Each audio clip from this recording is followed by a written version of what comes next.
Hey YouTube, today I want to show you how I edit dating profile pictures I take for clients. Yesterday I went to the park and took some photos with a client, and I want to make some simple touch-ups. With dating profile pictures, you always want to be careful, I believe, between the line between good marketing and total manipulation. So we're not going to like change their skin color or, correct any marks on their skin, for instance. We're just going to make their image a little bit more colorful by adding some adjustment layers. Let's get into it. Here's my photo, obviously. The first thing we're going to do is I'm going to duplicate this layer with Control or Command J. I'm going to press W to bring up the quick selection tool, and I'm going to click select subject. Depending on how fast your computer is, it will then select the subject. I'm going to click the mask button. And what I'm going to do here is I'm going to add a hue saturation adjustment layer. Make sure to make it a clipping mask by clicking the clipping mask button.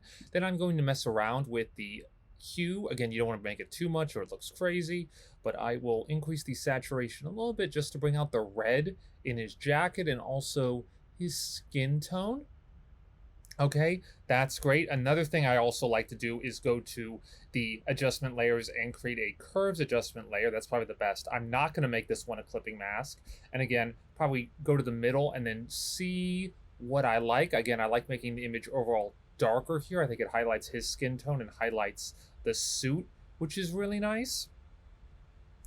And also what I can do here is I can go to vibrance, and I can make instead I'm going to bring this vibrance layer down, and I am going to make it a clipping mask on my layer, and we're going to bring up some of the colors that are a little bit duller. That's what vibrance does. So we're going to make the suit look a little bit more compact and not have as many different lighting on it.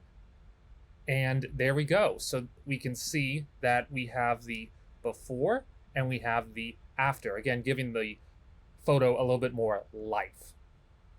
Thanks, guys. Thanks for watching. Let me know what you think of dating profile pictures, if you think, you should be allowed to massively edit them or not. I kind of think of it like good marketing versus manipulation. You definitely want to show them who you are, but you want to present yourself in the best way possible. So let me know what you think. Thanks for watching.